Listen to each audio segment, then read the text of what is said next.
사람이 살아가면서 기대하는 것들이 참 나는 왜 이렇게 복이 많을까라는 생각을 하면서 산다면 참 그보다 더 복된 인생이 없죠.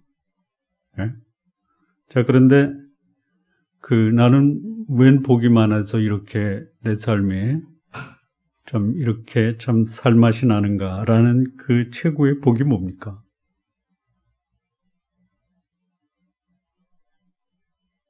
누군가를 만났는데 만난 그 사람과 함께하는 삶이 이보다 더 좋을 수 없다라고 하는 만남의 복이다, 이런 생각이 듭니다. 그렇게 생각하십니까? 예. 누구를 만났는데 그와 함께 삶을 나누고 동행하면서 그로 인해서 내 얼굴에 빛이 난다. 그러면 어떻겠어요?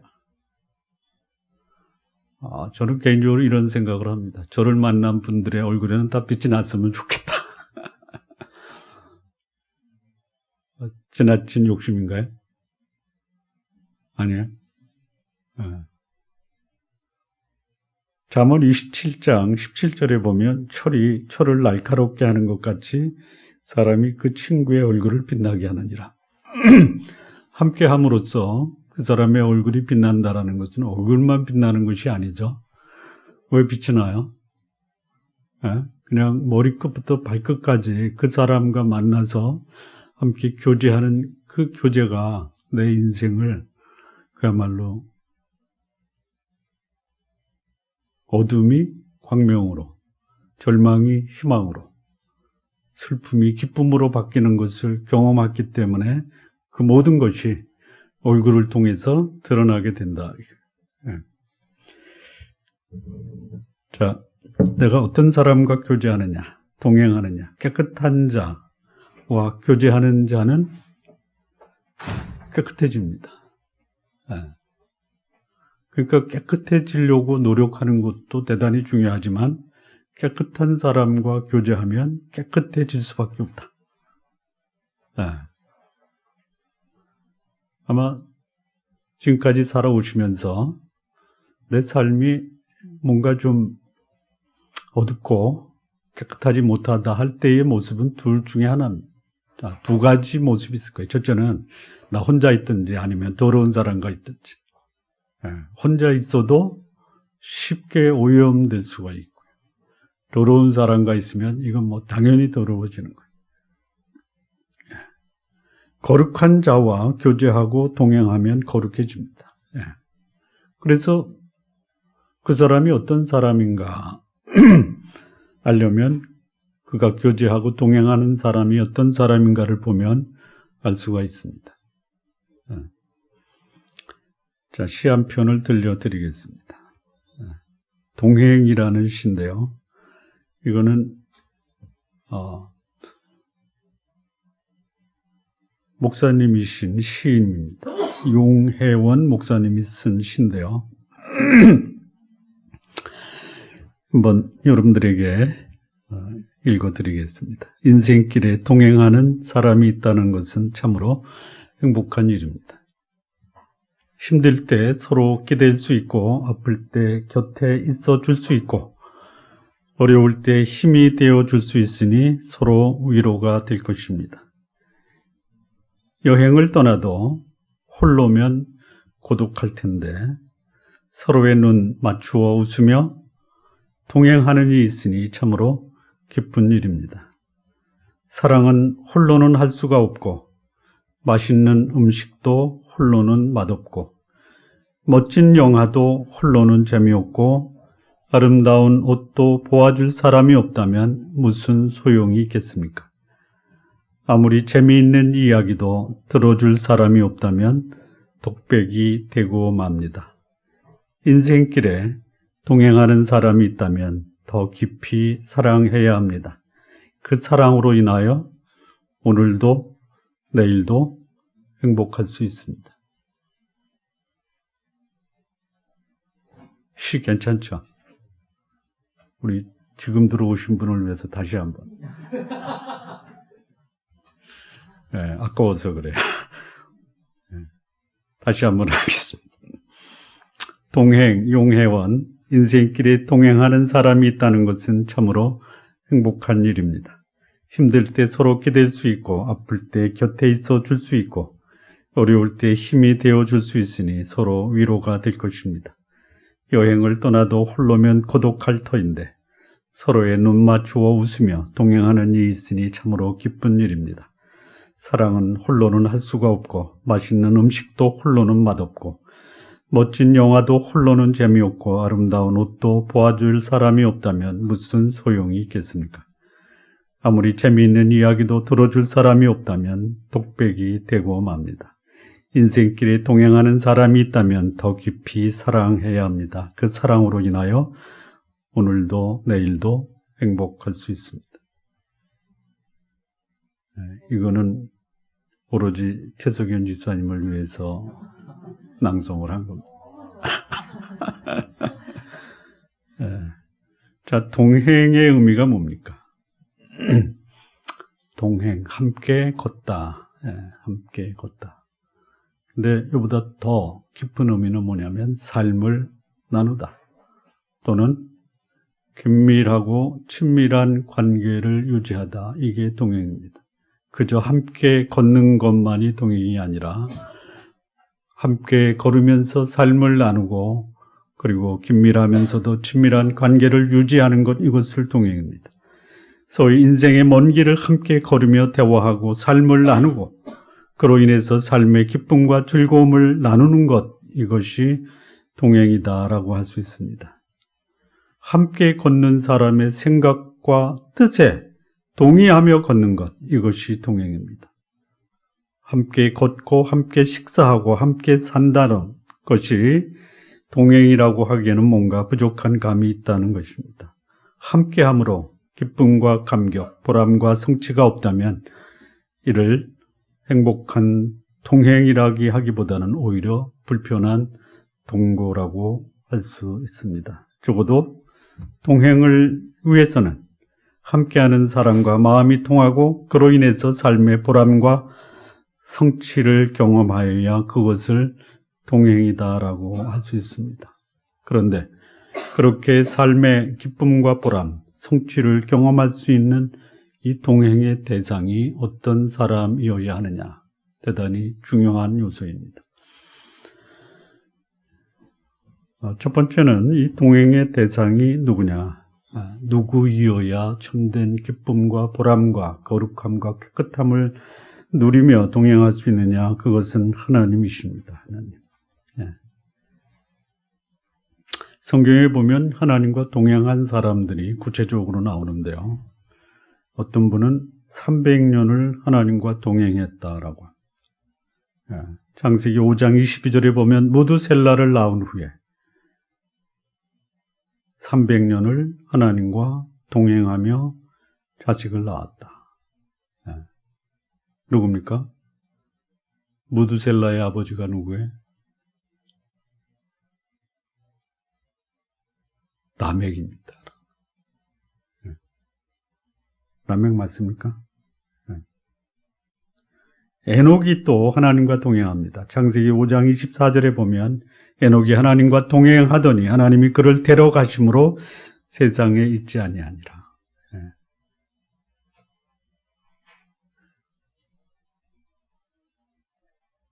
하나님과 동행한 사람, 이 에녹, 그리고 이 무두셀라, 이들은 둘 다 세상을 향한 하나님의 심판의 증거를 살았던 사람입니다. 하나님과 동행하는 자, 하나님께서 행하신 세상을 향한 하나님의 뜻을 알고 그것을 세상에 전하는 삶을 살아갑니다. 하나님과 동행하는 사람, 하나님의 거룩함과 사랑을 경험하며 동행하는 사람입니다. 여기 에녹이 하나님과 동행하다가 하나님이 그를 하나님 나라로 바로 데리고 가십니다. 함께하면 이보다 더 복된 삶이 없다라고 할 때 함께하는 그 사람을 영원히 함께 하고자 하는 것이 하나님이십니다. 하나님과 동행하는 사람, 그는 하나님의 기쁨의 대상이 되고, 그리고 오죽하면 하나님이 그의 삶에 모든 사람이 겪는 죽음을 경험하지 않게 하면서 데리고 가신다라는 것. 성도 여러분, 한번 그런 꿈을 한번 꾸시죠. 나도 하나님과 동행하며 그분을 기쁘게 하심으로 나도 죽지 않고 하나님이 바로 데려가게 하셨으면 좋겠다라는 꿈을 한번 꾸시기 바랍니다. 안 되나요? 네? 안 되시겠습니까? 네. 그런데요, 믿음이 없이는 기쁘시게 못하나니, 믿음으로 우리는 하나님을 기쁘게 하는 삶을 삶으로 영생을 소유하며 살아갈 수 있습니다. 여러분, 이 땅에서 육신을 가지고 영원히 사는 것은 이거는 형벌입니다. 형벌. 근데 믿음으로 살면서 하나님과 더불어 동행하다가 하나님이 데려가시면 이건 복입니다. 자, 또 우리가 동행해야 될 사람이 있다면 누구냐면 지혜로운 사람입니다. 지혜로운 사람. 왜 지혜로운 자와 동행해야 되느냐 하면 잠언 13장 20절을 보면요, 지혜로운 자와 동행하면 지혜를 얻고 미련한 자와 사귀면 해를 받는다라고 말합니다. 우리가 동행해야 할 사람, 동행하기를 추천하고 동행하기를 권하는 사람은 지혜로운 사람입니다. 일단 여러분 주변에 함께하면 기쁘다라는 그런 평을 받기를 원하시죠? 그러면 지혜로운 사람이 되시면 됩니다. 자, 지혜가 뭡니까? 지혜는 좋은 나무 성품학교 정의로 말씀드리면 내가 알고 있는 지식을 나와 다른 사람의 뭐죠? 유익을 위해 사용할 줄 아는 능력을 지혜라고 하는데요. 요거를 조금 더 세분화시키면 지혜는 세 가지 요소로 구성이 되어 있습니다. 첫째는 충분한 지식. 두 번째는 그 지식을 삶으로 구현할 수 있는 기술.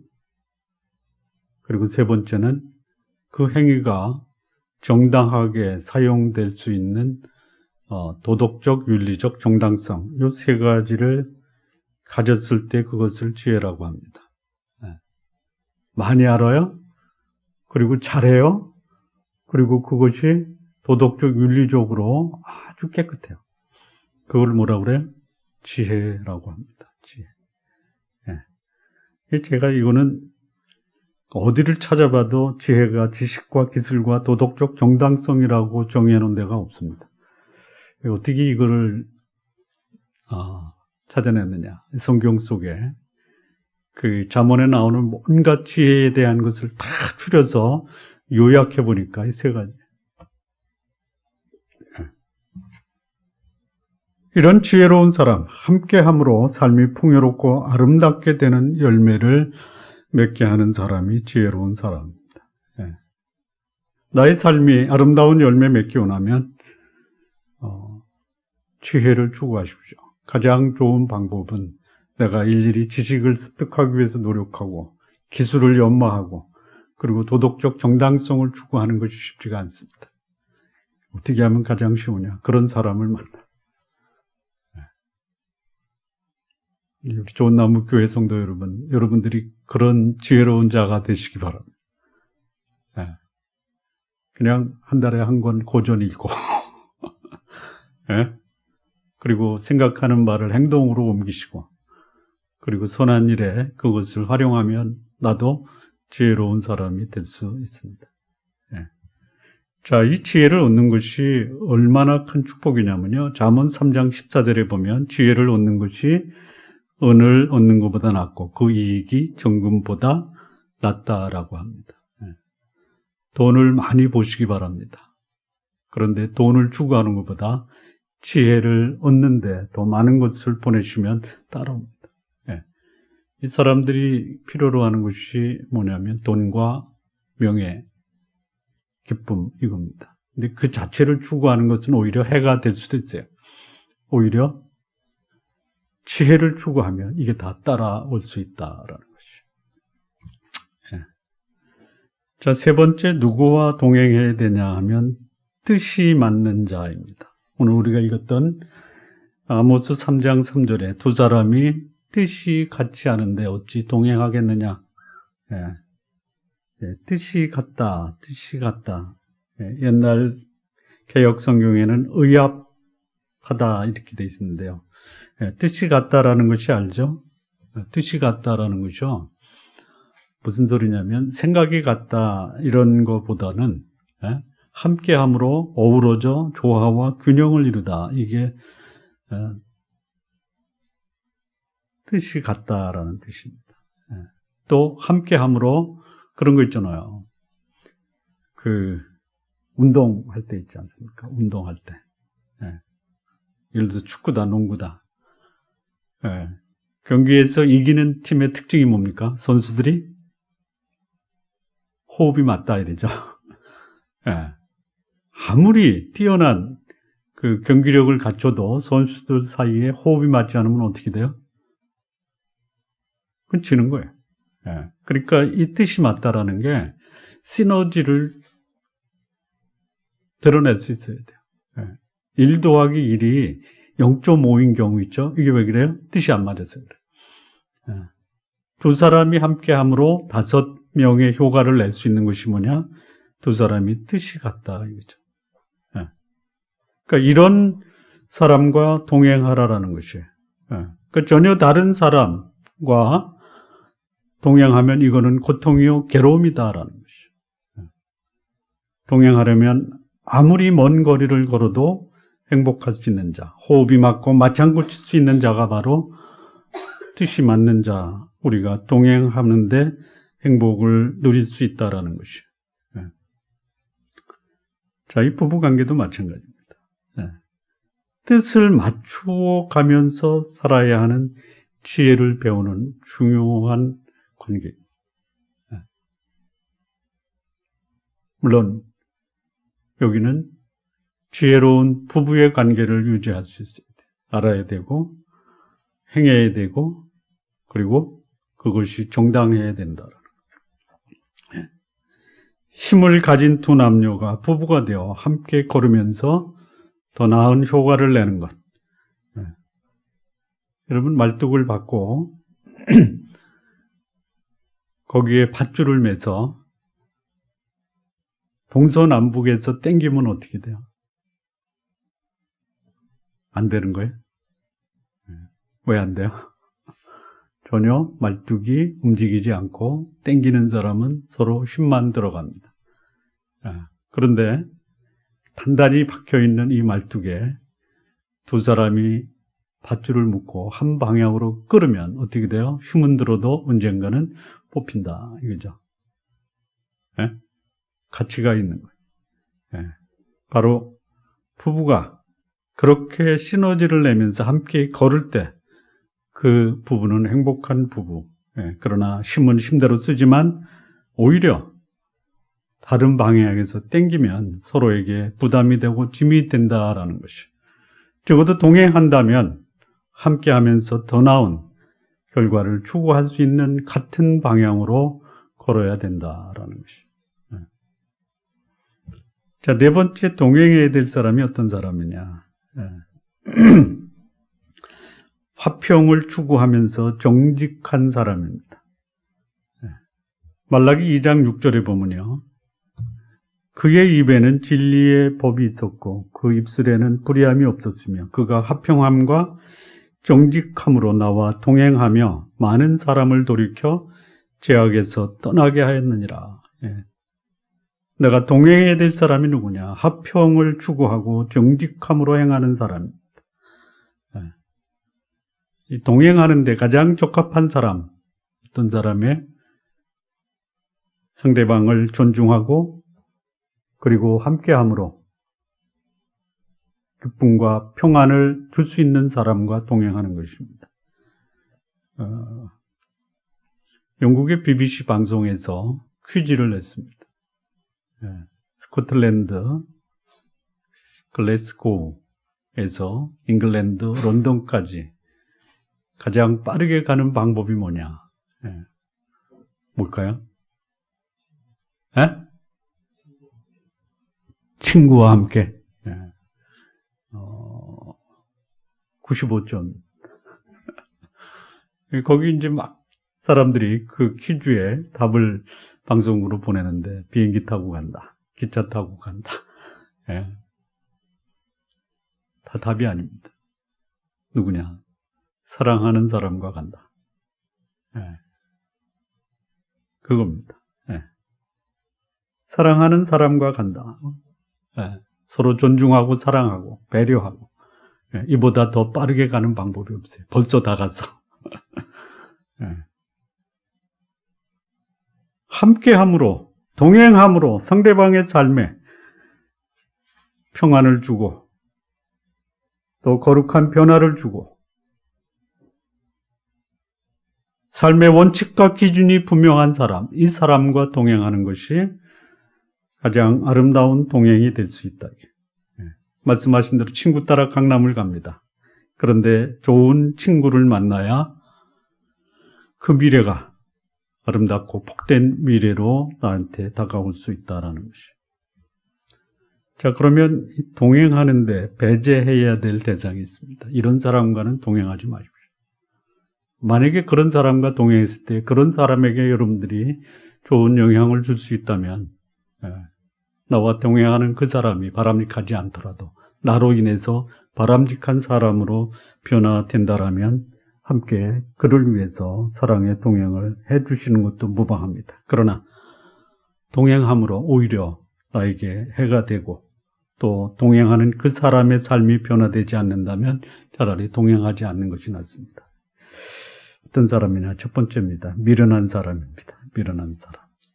아까 읽었던 잠언 13장 20절에 보면 미련한 자와 사귀면 해를 당합니다. 여러분, 미련하다라는 것이 뭡니까? 미련하다라는 것이 뭐예요? 미련하다라는 것은요, 세 가지 의미가 있어요. 첫째, 분별력이 없다. 둘째, 어리석다. 세 번째, 무례하다. 자, 미련한 사람은요, 빛 가운데 있는 사람을 어두운 곳으로 몰아갈 수 있는 사람, 빛과 어둠을 구분을 못해서 자기가 어두운 가운데 있으면서도 그것이 마치 빛 가운데 있는 것처럼 착각하는 사람, 미련한 사람. 자, 모든 사람이 귀합니다. 그런데 자신에게 해가 되는지 득이 되는지 분별할 수 있어야 됩니다. 여러분, 한번 생각해 보시면요. 여러분들의 삶이 누군가를 만나서 더 나은 그런 사람으로 변화될 것을 기대하시죠. 그러니까 여러분보다 수준 높은 사람과 함께 동행하시기 바랍니다. 자, 내가 누군가를 돕겠다. 그래서 수준 낮은 사람 올려야 됩니다.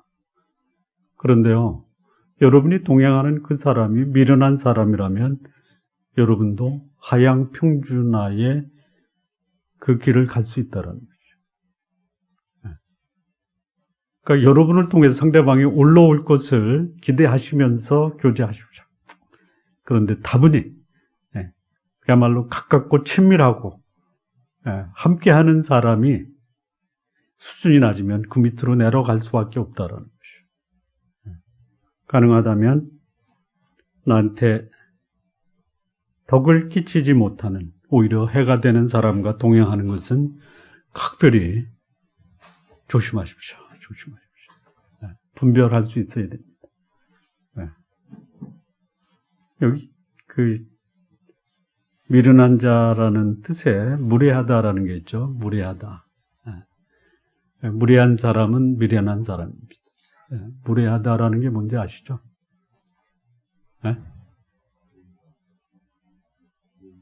예의가 없다. 예의는 뭐죠? 예의는 뭐죠?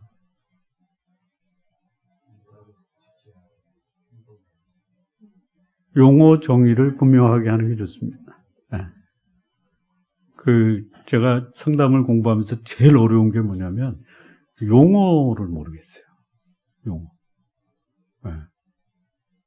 근데 교수와 학생의 차이가 뭐냐? 교수님은 용어를 충분히 이해하는데 학생들은 이게 도대체 무엇인가를 이해하는데 시간이 걸려요. 네. 자, 이 무례하다. 네. 예의가 없다. 이거는 뭐냐? 예의가 없는 사람들의 특징이 뭐냐? 지극히 이기적이고 자기중심적이에요. 나한테 좋고 상대방의 해가 돼도 그것에 대해서 거의 아랑곳하지 않습니다. 예의가 있는 사람은 뭐냐? 상대방을 배려하고 상대방에게 기쁨이 되는 것이 무엇인지를 알고 그대로 행하는 사람이라면, 무례한 사람은 자신을 위해서 상대방을 얼마든지 해가 되게 할 수 있다라는 것이죠. 자, 또 이 동행하지 말아야 될 사람이 있는데요. 어떤 사람이냐? 분을 품는 자입니다. 분을 품는 자. 이 잠언 22장 24절에 보면 노를 품는 자와 사귀지 말며 울분한 자와 동행하지 말라 이렇게 말씀합니다. 분노하는 자.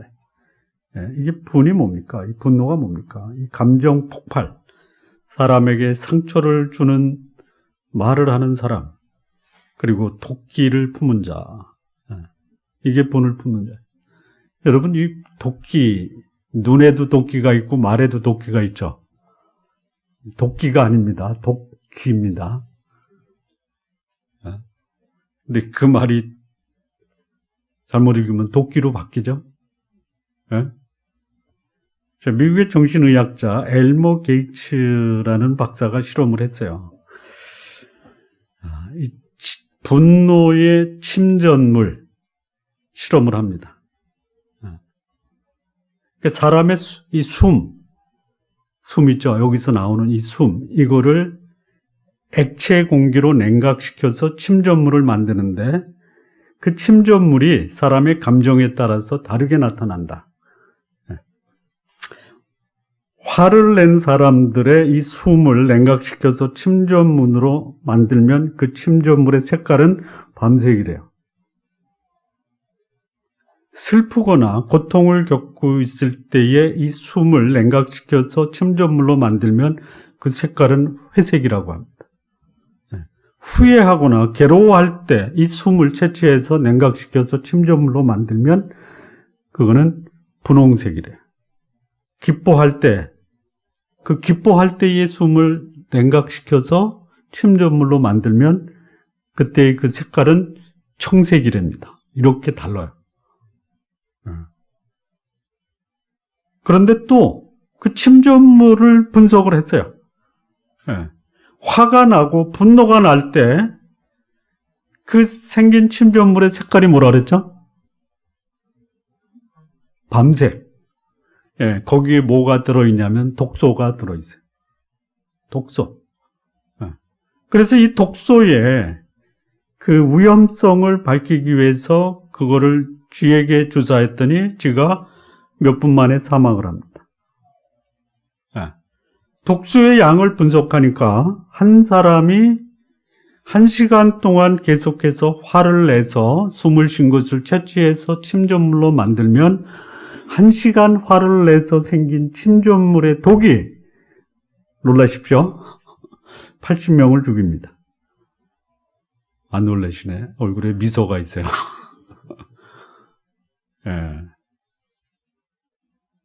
자,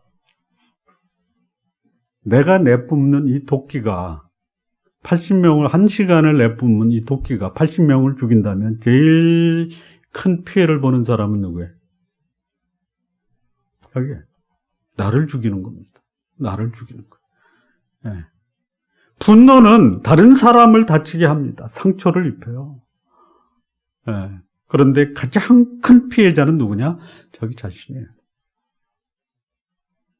성도 여러분, 그냥 화가 나고 불쾌하고 분노하고 싶어도 그냥 웃으면서, 하나님이 우리에게 주신 가장 큰 지혜의 말이 뭐냐? 항상 기뻐하라. 누구를 위해서 그런 거예요? 누구를 위해서? 나를 위해서. 그냥 만약에 기뻐할 수 없으면요, 그냥 가장된 웃음을 지어보세요.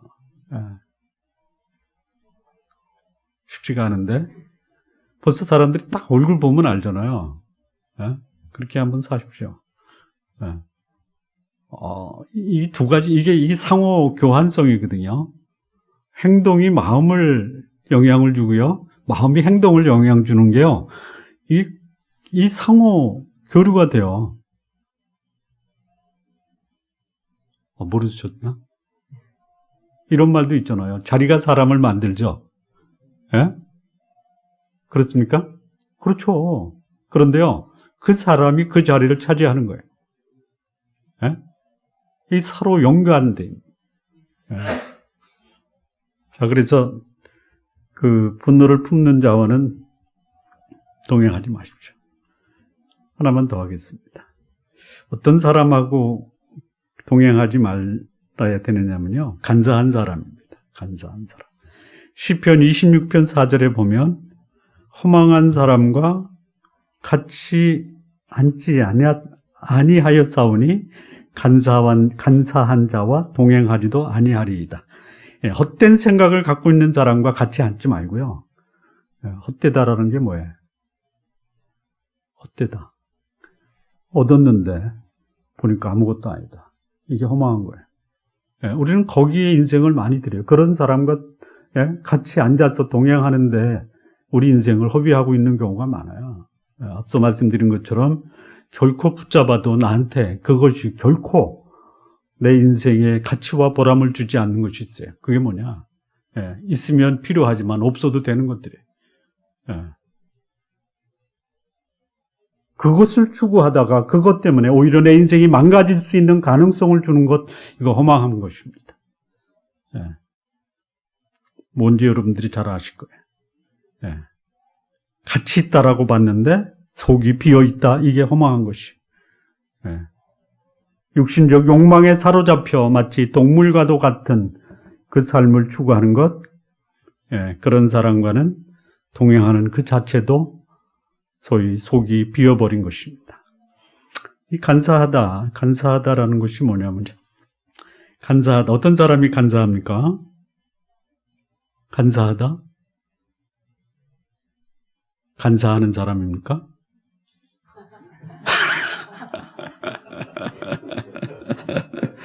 어떤 사람이 간사하냐?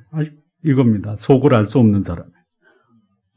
도대체 무슨 생각을 하는지 모른다. 속을 감추고 있다. 투명하지 않다라는 것이 간사한 것이에요. 소위 우리말에 그런 게 있죠. 알다가도 모를 사람을 가리켜 간사하다라는 것이. 동행해서는 안 되는 사람이 뭐냐? 도대체 속을 알 수 없어요. 감추고 있어요. 자신의 정체를 숨기고 있는 사람, 동행하는 것은 불안한 것이에요. 동행하는 사람은 함께 동행함으로써 행복하고 마치 여름날의 시원한 냉수 같아서 사람의 마음을 편안케 하는 사람, 이런 사람과 동행해야 된다. 여러분, 속을 알 수 있는 사람과 동행하지 마십시오. 또 어떤 사람은 그렇게 얘기해요. 너무 속이 다 들여다 보여서 동행하기 어렵다. 차라리 그런 사람과 동행하십시오. 자, 이 바람직한 동행이 우리에게 주는 축복입니다. 지혜로운 자와 동행하면 어떻습니까? 지혜를 얻습니다. 가장 효과적인 지혜를 구하는 방법은 하나님께서 지혜를 주시지만 현실적인 방법은 지혜로운 사람과 함께 교제하십시오. 나로 인해서 내 주변 사람을 복되게 하고 기쁘게 하는 그런 사람, 지혜로운 사람.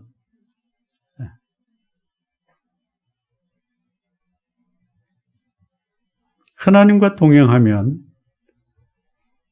하나님은 우리에게 영생을 주십니다. 그리고 하나님다운 삶을 살게 하십니다. 하나님다운 삶이 뭐냐? 크게 두 가지입니다. 하나님의 사랑에 그 사랑을 입어서 우리도 사랑하는 사람이 되고요. 그분의 공의로운 하나님의 모습으로 우리도 공의롭고 거룩한 자로 삶을 살 수 있습니다. 하나님과 동행하는데 영생을 모른다. 하나님과 동행하는데 사랑과 공의의 삶이 결여되어 있다. 그거는 하나님과 동행한다라고 말할 수가 없다라는 것이죠. 바람직한 동행을 통해서 얻을 수 있는 복 세 번째, 뜻이 맞는 자, 의합한 자와 동행하면 우리는 함께하는 그 길이 행복하고 의미 있고 즐겁다라는 것이죠.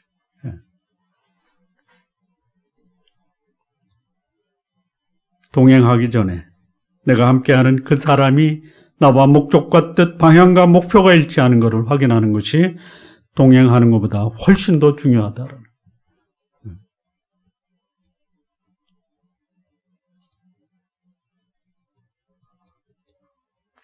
마무리 짓겠습니다.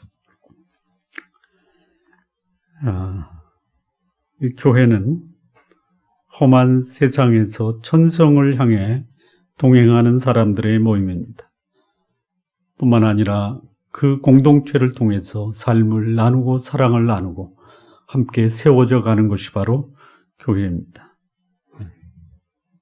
저는 우리 좋은나무 교회가 거룩한 하나님의 들이 함께, 자녀들이 함께 동행하며 삶을 나누는 그런 아름다운 하나님의 교회가 되기를 바라는 마음입니다. 우리 교회가 큰 교회 되었으면 좋습니다. 그러나 큰 교회가 되기 전에 거룩한 성도들로 가득 찬 교회가 되기를 바랍니다. 우리 교회가 성도들을 훈련해서 가정, 직장, 그곳에서 함께 동행하면 복된 사람이다 라는 성도들로 가득 차기를 바랍니다. 우리 교회가 이 지역사회에 덕을 끼쳐 날마다 이 교회에 새로운 가족들로 채워지는 교회가 되기를 바랍니다. 이곳에서 신앙생활하는 우리의 자녀들, 우리의 가족들이 가정과 사회와 나라의 큰 인물로 세워지기를 진심으로 바랍니다. 우리 좋은나무 교회 성도 여러분, 하나님과 더불어 또 성도들과 더불어 가족들과 더불어 아름답고 복된 동행으로 하나님이 우리에게 주시는 거룩한 행복한 삶을 사는 성도님들 모두 되시기를 진심으로 바랍니다. 기도하시겠습니다.